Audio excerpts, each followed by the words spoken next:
An Hymn to the Evening by Phyllis Wheatley. Soon as the sun forsook the eastern main, the pealing thunder shook the heavenly plain. Majestic grandeur from the zephyr's wing exhales the incense of the blooming spring. Soft purl the streams, the birds renew their notes, and through the air their mingled music floats. Through all the heavens what beauteous dyes are spread, but the west glories in the deepest red. So may our breasts with every virtue glow, the living temples to our God below, filled with praise of him who gives the light and draws the sable curtains of the night. Let placid slumbers soothe each weary mind, at morn to wake more heavenly, more refined. So shall the labors of the day begin, more pure, more guarded from the snares of sin. Night's leaden scepter seals my drowsy eyes, then cease my song till fair aurora rise. Skull Song by Genevieve Taggard. A sea god whose father had been a mortal becomes a skeleton. The skin of the sea was thick tonight, and the tone of the sea was dull. When I found by the edge of the sullen sea the half of a sea god's skull. Half of a sea god's skull was there, half of a sea god's tail. When I dug them out of the clutch of the sand, the peering moon went pale. The peering moon went pale because her other eye had seen the other half of the sea god's bones, 10,000 fathom green. 10,000 fathom green with sea, the sea god's other bones, swayed in a dead sea goddess's arms on a pile of sea-washed stones. The skin of the sea was thick tonight, and the tone of the sea was dull, when I buried away from the sinister sea all the mortal part of a skull. Marie Bashkirtseff said, by Annie Charlotte Dalton. Marie Bashkirtseff said, from some dim place she said, so many years I have been dead to this dull world, and still good folks are saying with a will, surely, surely Marie was past praying for. Or she was willful, she was wild, half a savage, half a child. In such a year, they say, she threw all decency away. So and so, thus and thus, credulous and mutinous, calamitous and amorous, were the things she gloried in. All their humour turned to gall, one and all, on my reputation fall, and smack their lips on storied sin. Farrago, snobbish and selfish Farrago, that is their name for thee, beloved diary. Come, let us make inquiry. Is that all these Philistines can know? Then let the true and tragic tale begin, of that and this. Right well I wis, none ever heard these say a word.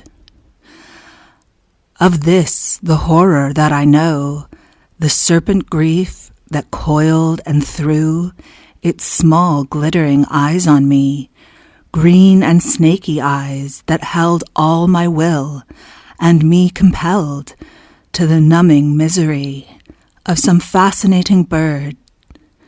All of this, well I wis, never a word. Of this the hooded snake that drew and watched me circle round and round, of how I fluttered, fell and flew, frantic spaces from the ground.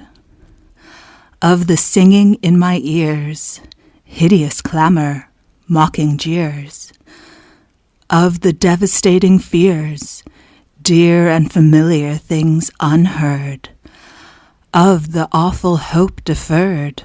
Oh, well I wis, all of this, never a word.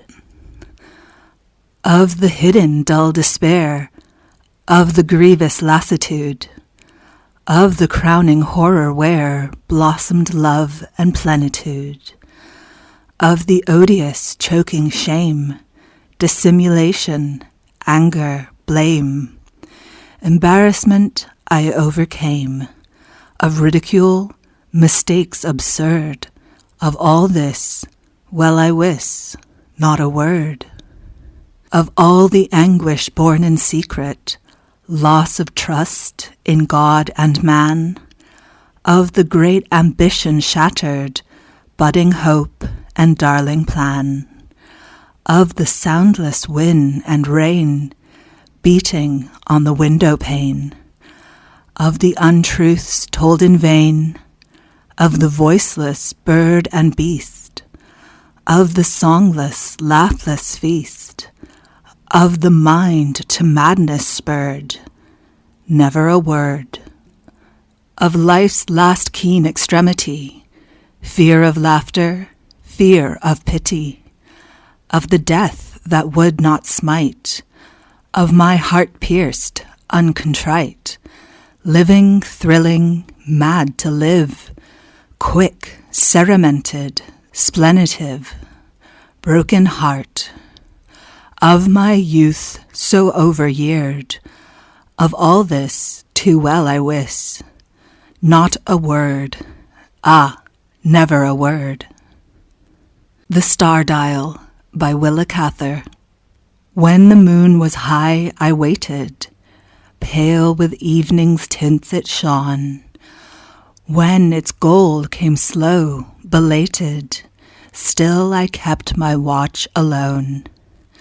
When it sank, a golden wonder, from my window still I bent, though the clouds hung thick with thunder, where our hilltop roadway went. By the cypress tops I've counted every golden star that passed. Weary hours they've shone and mounted, each more tender than the last. All my pillows hot with turning, all my weary maids asleep. Every star in heaven was burning, for the tryst you did not keep. Now the clouds have hushed their warning, paleness creeps upon the sea. One star more, and then the morning. Share, oh share that star with me. Never fear that I shall chide thee for the wasted stars of night. So thine eyes will come and hide me from the dawn's unwelcome light. Though the moon a heaven had given us, every star a crown and throne, till the morn apart had driven us, let the last star be our own. The cypress tops are sighing with the wind that brings the day. There my last pale treasure dying ebbs in jeweled light away. Ebbs like water bright, untasted, black the cypress, bright the sea. Heaven's whole treasury lies wasted, and the dawn burns over me. It was deep April and the morn, by Michael Field. It was deep April and the morn Shakespeare was born. The world was on us, pressing sore. My love and I took hands and swore against the world to be poets and lovers evermore, to laugh and dream on Lethe's shore, to sing to Charon in his boat, heartening the timid souls afloat, of judgment never to take heed, but to those fast-locked souls to speed, who never from Apollo fled, who spent no hour among the dead, continually with them to dwell, indifferent to heaven and hell.